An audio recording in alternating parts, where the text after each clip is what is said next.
welcome to my podcast. My name is Betzy, and I'm here to share some life experiences that I've had throughout the last 30 years with my daughter, Mindy. And I'm hoping to make you laugh and make you cry, but most of all, just to let you know that anything is possible when you have God in the midst of it all.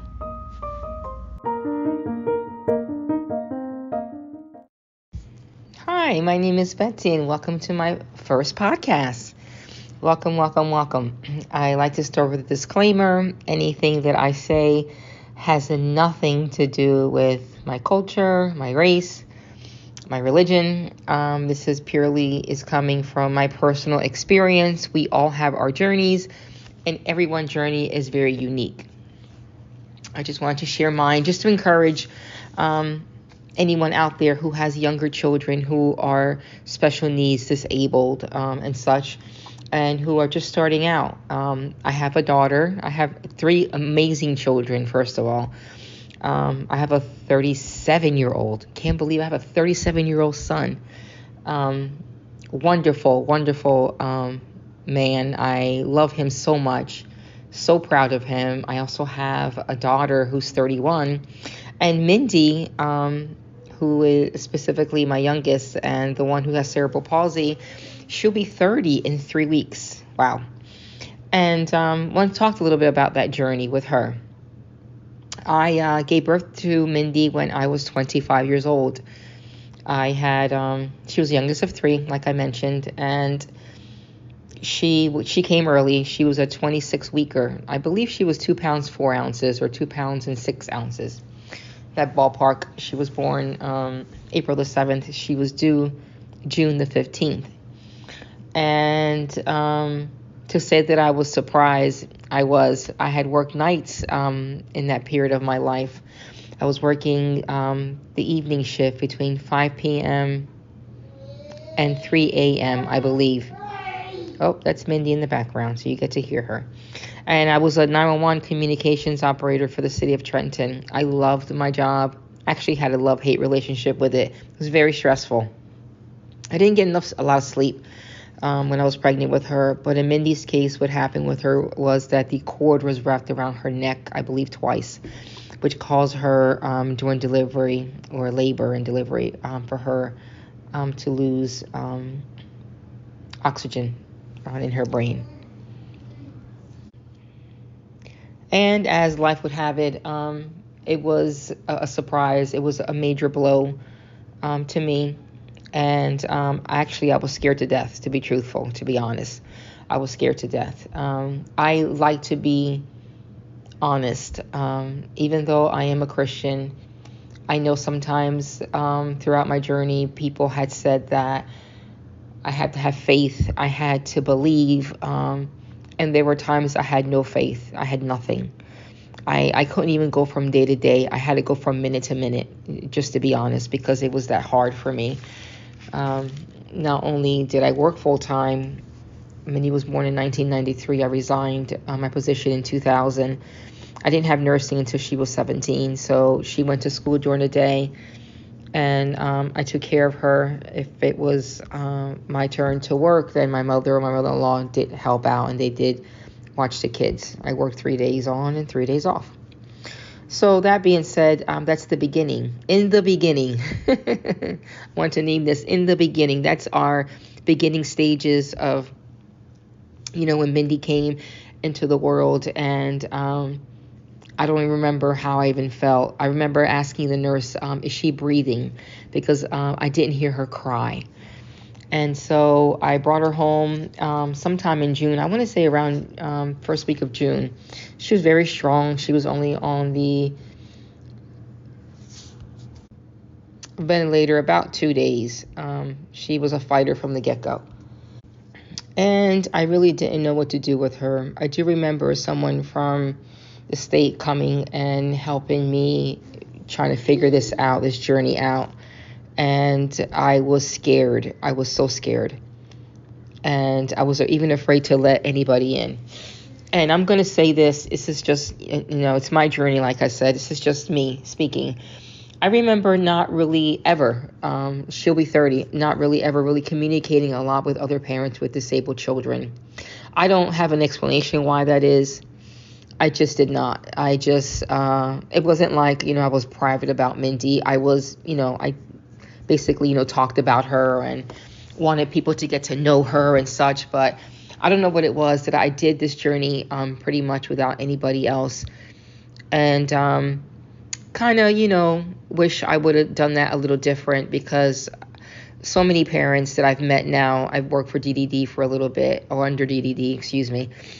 And I met so many phenomenal parents, and you learn so much from each other. Their suggestions, even strength, just to hear that you're not alone, that there's somebody else, going through this. You're like, man, wow, great. They get it. And, I would definitely would have done that different. Just reached out to other parents and family members. And I do remember Mindy did a Disney trip, one of those, I think it's called the Sunshine Foundation, and it was Disney for a day. And there was a mom that had a little girl the same age as Mindy. She was little. They were both little. I think Mindy was, I don't know, maybe I want to say between 5 and 7. And her daughter had just had hip surgery. And I conversed with the mom at the airport because the flight was delayed coming and going. Definitely coming back from Florida. We got stuck there a couple hours. And the mom said something to me that I never forgot. And what she said to me was regarding her daughter's surgery, hip surgery. She said that when her daughter had surgery, that she threw herself on the ground and asked God to forgive her. And I was so impacted by that. I was so impacted by that statement. And that probably scared me. And I never spoke to another parent again. And certainly, again, I don't know, anybody's journey, but for me, I came to the Lord when Mindy was 2. I had so many questions for God. I grew up Catholic, so I knew about the Lord and about, the stories in the Bible and such. I really didn't have a Catholic background other than school. I went to Catholic school, so, you got to, even up to high school, you have religion. And I had a lot of questions for God, when Mindy was born. A lot of the whys and what happened and, things like that. And so I think Mindy just started my journey towards, God. And I was searching and looking. And I ended up in this tiny little church on Stuyvesant Avenue in Trenton. And the pastor there was Pastor Willie J. Granville. I'll never forget that man. He's gone on to be with the Lord. And that church, New Life Christian Center, took me in like family. I shouldn't even say like family. I was family. And I would go to him almost every day for a season of time and just crying. And he has so much patience with me, my goodness. And just telling him, Mindy has to go to school. I'm afraid to send her. I don't know what to do. And he would tell me to trust God, trust God. And she was so little. I wanted to do the right thing. I didn't know what that was. And so I had all these, things going on in my head. Like, what do I do? What's the right thing to do? How do I manage this? And I just wasn't sure. So eventually he convinced me just to let her to go to school. And she went to school and she had a great experience in Mercer County. She did really well there. She thrived. She was very happy. She grew. And like I said, it was a journey. I had a lot of peace when I came to the Lord. And I did because I no longer had to depend on myself. And he said, because now I had God in my life where I can go to in prayer. And my hope was there, that even on my worst day, he knew what was going on. Even on my worst day, Mindy's worst day, through all the surgeries and the times that she turned blue from having seizures, and we'll get into that in other podcasts. I just, even though I'm not going to lie, I'm going to be honest, I had meltdowns, many meltdowns. I wanted to be strong, but at the moment when things were happening, things were out of control, and I didn't know what to do. But in those times, eventually I always came back to my faith, and my faith is what kept me alive, kept me going. And kept me, sane. And, there were times where I thought I was going to lose my mind. I'm going to be honest. I remember just holding my head and I would tell God, I need you right now to help me keep it together. Because I don't know what to do. And those were times when Mindy was crying day and night and day, because she had some things going on that I didn't know about. And, I didn't know what was going on. I knew something was wrong, but I didn't know how to soothe her. So eventually we figured out, what it was, and we got her the help that she needed. But as a parent, I want to encourage you, as a caregiver, Minnie's agreeing, in the beginning stages, in the beginning of when you're going through and throughout your journey as a caregiver, as a guardian, as a mom or dad, as whatever, take care of you. There's a reason why you're on a plane, and when the oxygen masks come down, they tell you to first put yours on before you assist a child. Because if you pass out, you can't help out the child. And I had many moments where I almost passed out. But thank God I'm still here. So we're all still here. So I'm going to go ahead and just really advise you, to get in touch with the community, and to stay encouraged. While there are some difficult times, there are some amazing, amazing times in being a caregiver, a mom, a dad to someone who's disabled, especially a child. Mindy, on my worst day, I remember when I worked 911, I was so exhausted, and I would come home and her smile would just light up like the whole world. And I would lay my head on her belly, and she would just put her hands, in her mouth and all in my hair. And I was like, oh God. But it was the sweetest thing, because she's so innocent and so beautiful that it would lift me up. I will say that if you have other children, if you're married, there are casualties of war. You're going to need a plan to make sure that your other children are not left out, that they're not feeling abandoned because of the situation. Not that you abandon them, but the situation. There's so much time and dedication that's given to the one that is special needs, that the other children can feel tapped out. They can feel like, they don't matter. They can feel like they're not loved in that same manner, which isn't true. I have 3 of the most amazing kids in the universe.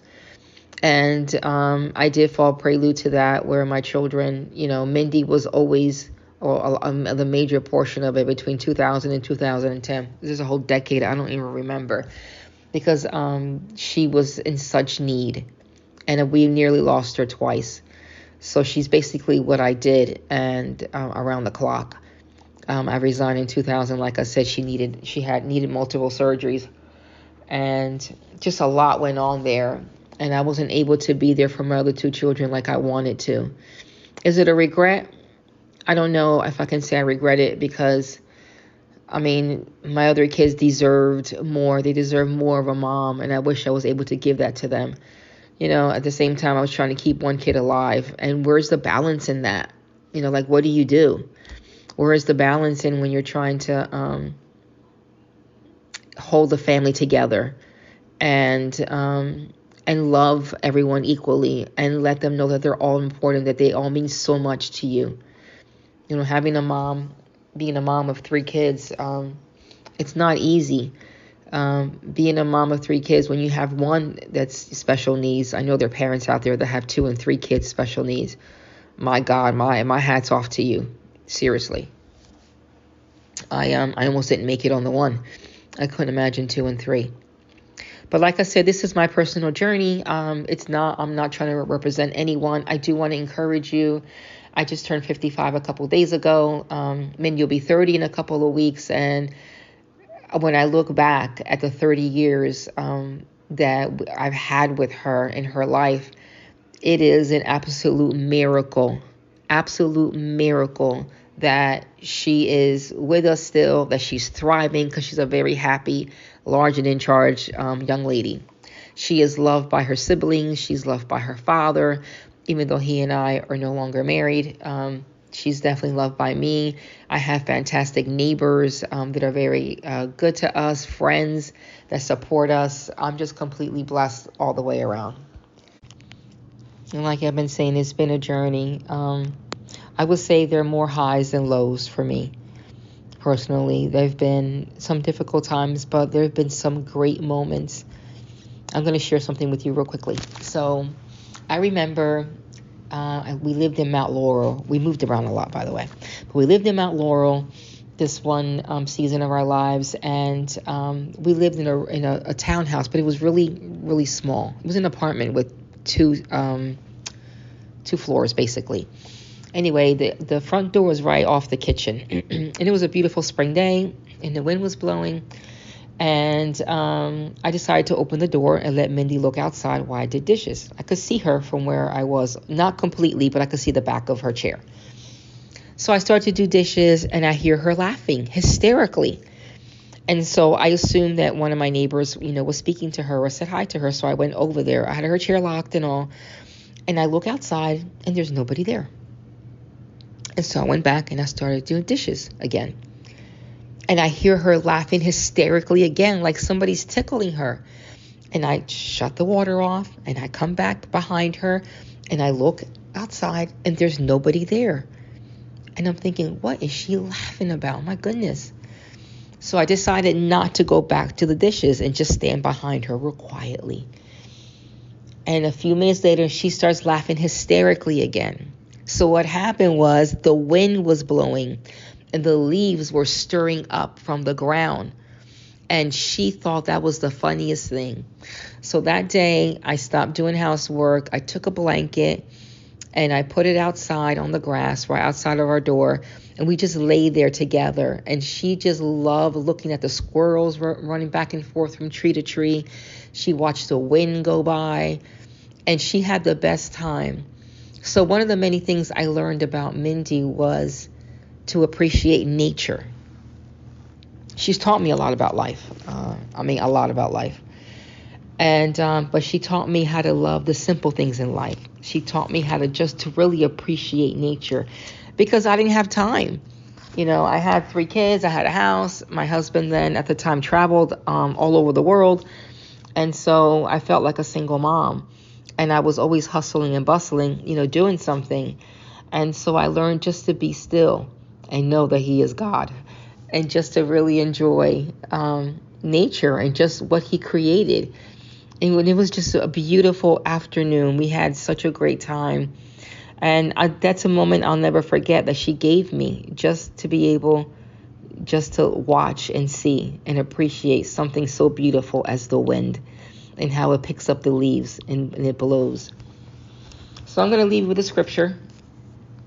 I'm going to leave you with the famous scripture, John chapter 3, verse 16. This is in the New Living Translation, and it says, "For now is how God loved the world. He gave His one and only Son, so that everyone who believes in Him will not perish but have eternal life."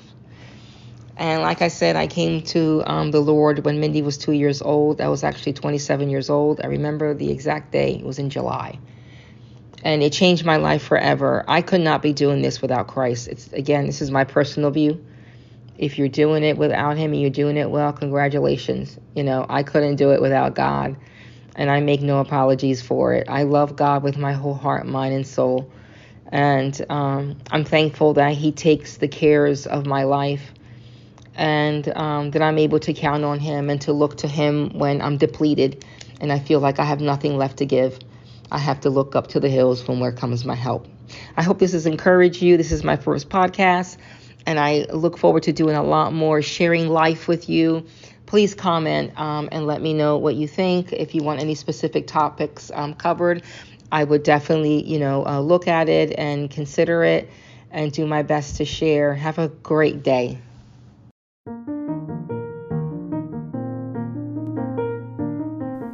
Wow, thank you, Ms. Betzy, for that wonderful episode.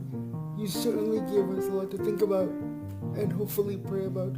All opinions expressed are strictly your own. This has been a presentation of the Advocacy Life Podcast Network. See you soon. Thanks for listening.